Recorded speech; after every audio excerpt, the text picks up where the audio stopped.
Pernah nggak ngerasa gaji baru saja masuk hari Jumat, tetapi hari Senin sudah mulai kehabisan uang? Padahal tidak ada pengeluaran besar. Hanya sekali makan di luar, belanja online sedikit, naik ojek ke sana-sini, tiba-tiba saldo hampir habis.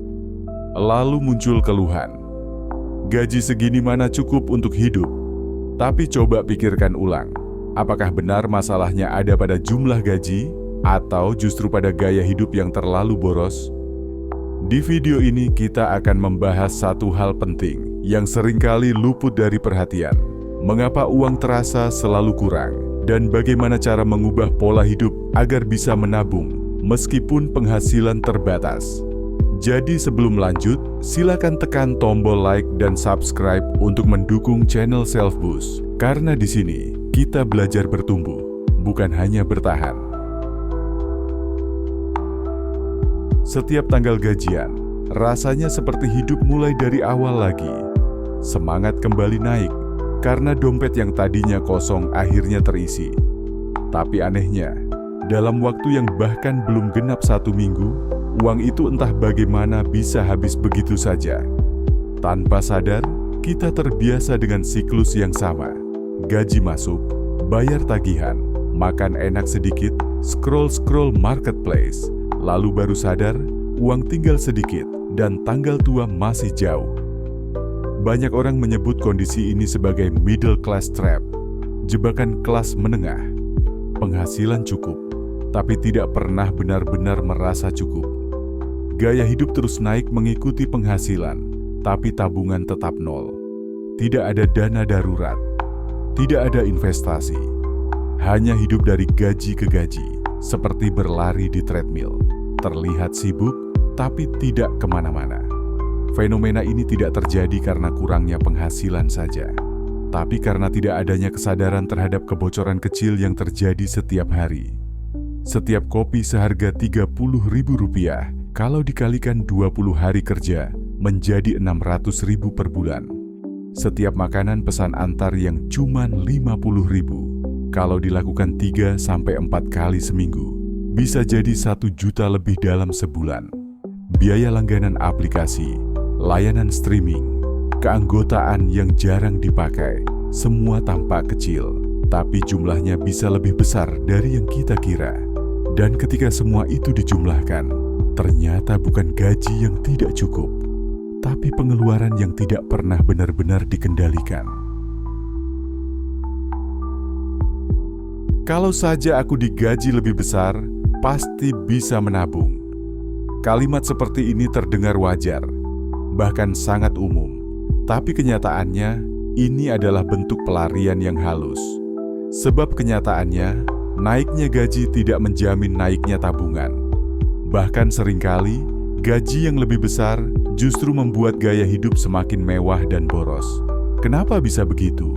Karena manusia cenderung ingin menghadiahi diri sendiri ketika merasa telah bekerja keras. Aku pantas dapat ini, kata hati kecil yang tidak ingin disalahkan. Maka ketika gaji naik, bukan tabungan yang bertambah, tapi daftar belanja yang semakin panjang. Upgrade gadget, jalan-jalan, beli barang self-reward, dan sebagainya. Disinilah letak jebakan psikologisnya. Kita percaya bahwa masalah keuangan akan selesai ketika penghasilan naik, padahal itu hanya akan berubah jika pola pikir tentang uang yang berubah. Mengelola gaji 3 juta dengan baik lebih penting daripada membuang gaji 10 juta tanpa arah. Karena kunci dari kebebasan finansial bukan pada berapa banyak yang dihasilkan, tapi seberapa bijak uang itu digunakan. Menyalahkan gaji seperti menyalahkan mobil yang tidak jalan, padahal rem tangan masih aktif. Kita menyalahkan tenaga kuda, bukan pola pikir pengemudi. Dan celakanya, banyak yang terjebak bertahun-tahun dalam lingkaran ini. Naik gaji, naik pengeluaran, tetap stres, tetap tidak punya tabungan. Kita hidup dalam sistem yang mendorong konsumsi. Iklan selalu mengatakan bahwa kita belum cukup, belum keren, belum bahagia, kecuali membeli sesuatu. Padahal, kebahagiaan yang sesungguhnya datang dari rasa cukup, bukan dari apa yang dimiliki. Lalu, Bagaimana cara memutus lingkaran ini? Kita akan bahas lebih dalam di bagian-bagian berikutnya tentang bagaimana psikologi manusia dimanfaatkan industri konsumer, bagaimana tekanan sosial mendorong orang hidup di luar batas kemampuannya, dan bagaimana cara membalikan arah hidup secara bertahap, mulai dari kesadaran kecil. Coba bayangkan dua orang. Orang pertama, namanya Andi. Gajinya 15 juta per bulan. Setiap pagi berangkat kerja naik mobil pribadi, makan siang di kafe, dan setiap akhir pekan belanja sebagai bentuk penghargaan diri. Setiap bulan, dia membayar cicilan mobil, kartu kredit, langganan premium berbagai layanan, dan biaya gaya hidup lainnya. Sisa dari gajinya nyaris tidak ada, tabungan pun tidak sempat tersentuh. Orang kedua namanya Raka. Gajinya hanya 5 juta per bulan, tapi sejak awal dia sudah membagi gajinya dengan disiplin. 50% untuk kebutuhan pokok, 30% untuk gaya hidup sederhana, dan 20% langsung masuk tabungan otomatis. Raka jarang makan di luar, menggunakan motor tua yang masih layak, dan jarang membeli barang yang tidak benar-benar dibutuhkan. Dalam setahun, dia berhasil mengumpulkan 12 juta rupiah di rekeningnya. Dua profil ini bukan dongeng. Mereka nyata, dan mungkin kita mengenal banyak orang seperti Andi, gaji besar, tapi hidup dari bulan ke bulan. Atau seperti Raka, gaji kecil tapi punya arah. Ini membuktikan satu hal penting. Besar kecilnya penghasilan tidak menentukan seberapa kaya seseorang, tapi bagaimana orang tersebut mengelola gaya hidup dan pengeluarannya. Mengapa banyak orang dengan gaji tinggi tetap merasa miskin? Karena mereka meningkatkan pengeluaran seiring naiknya penghasilan. Disebut juga lifestyle inflation. Dulu cukup beli baju diskon, sekarang harus merek ternama. Dulu cukup naik transportasi umum, sekarang harus kredit mobil baru, padahal kebutuhan dasar tetap sama. Yang berubah hanyalah cara memuaskan ego. Orang sering keliru berpikir bahwa gaya hidup mewah kan hakikaten sukses. Padahal kenyataannya, kesuksesan yang sejati terlihat dari kestabilan keuangan jangka panjang, bukan dari tampilan sesaat. Banyak orang kaya diam-diam yang hidup sederhana. Mereka tidak mengejar pengakuan sosial, karena mereka sudah merasa cukup dari dalam. Sebaliknya, banyak orang yang berusaha terlihat kaya, justru hidupnya penuh beban cicilan dan tekanan sosial. Pernah merasa lebih lega setelah belanja sesuatu? Bukan karena barangnya dibutuhkan, tapi karena rasanya lebih tenang setelah membeli? Itu bukan kebetulan, itu cara kerja otak manusia. Ketika seseorang membeli sesuatu, otak melepaskan hormon dopamin, zat kimia yang membuat kita merasa senang. Sama seperti ketika mendapat pujian, menang undian, atau makan makanan favorit. Belanja menciptakan efek high yang cepat, tapi sayangnya, perasaan itu juga cepat hilang. Inilah yang disebut sebagai retail therapy. Banyak orang menggunakan belanja sebagai pelarian emosional untuk mengatasi stres, kesepian, bosan, atau bahkan perasaan tidak berharga. Yang lebih berbahaya, belanja dijadikan sebagai bentuk validasi diri. Saat merasa gagal, seseorang bisa merasa lebih bernilai setelah membeli sesuatu yang mewah. Sayangnya, validasi semacam ini hanya bertahan sebentar. Masalah emosional tetap ada, dan uang sudah habis. Perusahaan besar sangat memahami pola ini. Mereka menggunakan iklan yang tidak hanya menjual produk, tetapi menjual perasaan. Pakai ini kamu akan terlihat lebih menarik. Dengan produk ini kamu akan lebih bahagia. Beli sekarang, jangan sampai ketinggalan. Kita tidak hanya membeli barang, kita membeli harapan akan rasa cukup. Dan selama kita belum menyadari pola ini, kita akan terus merasa kurang, sekalipun sudah membeli segalanya. Lalu, bagaimana cara keluar dari jebakan ini? Pertama, sadari bahwa tidak semua keinginan perlu dipenuhi. Perasaan tidak nyaman sesaat bisa dihadapi, tidak harus dilampiaskan lewat belanja. menunda kesenangan adalah bentuk kendali diri yang kuat. Kedua, kenali pemicu emosional. Setiap kali ingin membeli sesuatu, tanyakan pada diri sendiri, apakah ini benar-benar dibutuhkan atau hanya pelarian dari rasa bosan, stres, atau cemas? Ketiga, ganti kebiasaan pelampiasan. Alih-alih belanja, cobalah menulis jurnal, jalan santai, ngobrol dengan teman, atau bahkan tidur lebih awal. Hal-hal sederhana ini bisa membantu menenangkan pikiran tanpa menguras keuangan, menyembuhkan pola konsumtif. Tidak selalu tentang berhenti belanja, tapi tentang memahami kenapa kita ingin membeli sesuatu. Ketika alasan di balik keinginan itu jelas, maka kita bisa memilih dengan lebih sadar. Di era media sosial seperti sekarang, hidup seringkali terasa seperti kompetisi yang tak terlihat. Orang saling membandingkan pencapaian, gaya hidup, bahkan barang-barang yang mereka pakai. Dan semua itu terjadi hanya lewat layar. Instagram, TikTok, YouTube, semuanya penuh dengan konten tentang gaya hidup ideal. Staycation mewah, outfit mahal, gadget terbaru, nongkrong di tempat trendy. Tanpa sadar, kita mulai merasa, aku juga harus seperti itu. Bukan karena kita membutuhkannya, tapi karena takut dianggap tertinggal.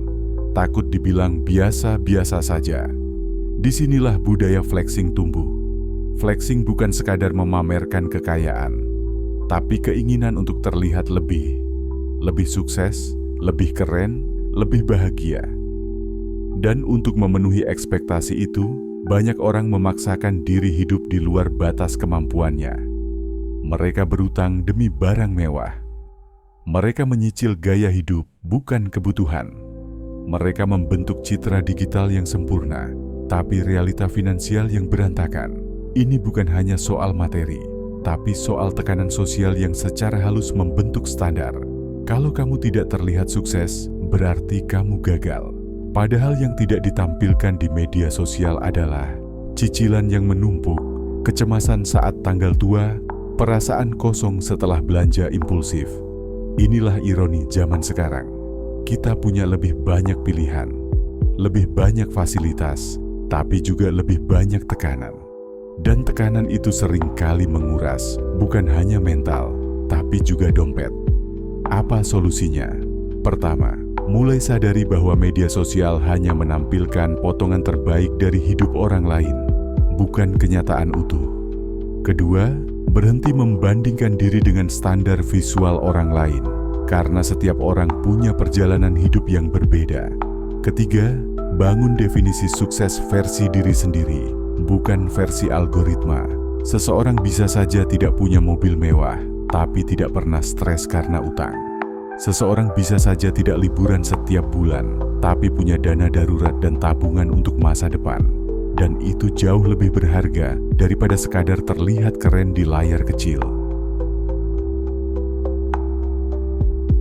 Setelah semua pembahasan tadi, satu hal jadi jelas.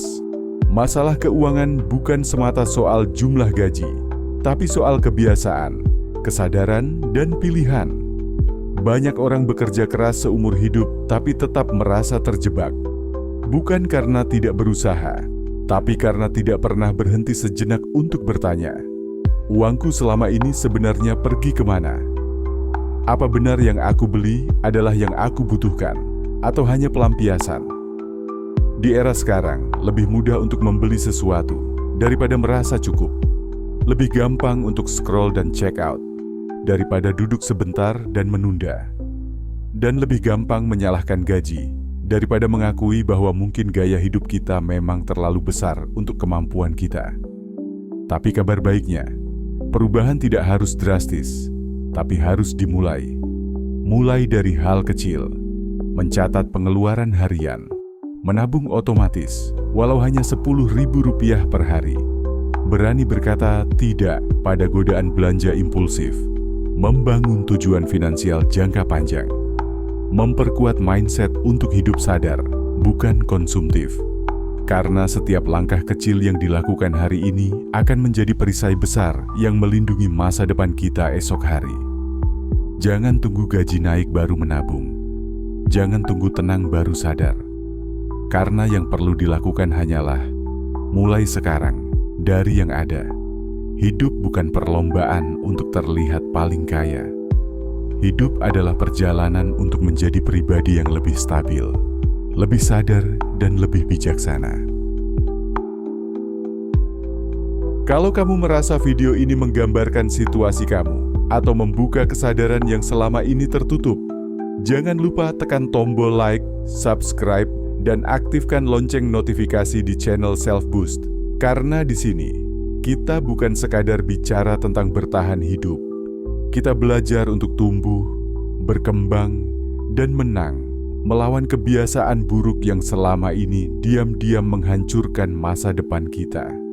Dan kalau kamu punya pengalaman serupa, gaji cukup tapi selalu habis, atau mungkin sedang mencoba membangun kebiasaan menabung, tulis di kolom komentar. Karena mungkin cerita kamu bisa jadi inspirasi untuk orang lain juga. Terakhir, gaji mungkin tidak bisa langsung diubah, tapi gaya hidup bisa dikendalikan. Dan dari situlah, hidup yang lebih tenang dan berdaya mulai terbentuk. Sampai jumpa di video berikutnya dan tetap semangat untuk menjadi versi terbaik dari dirimu sendiri.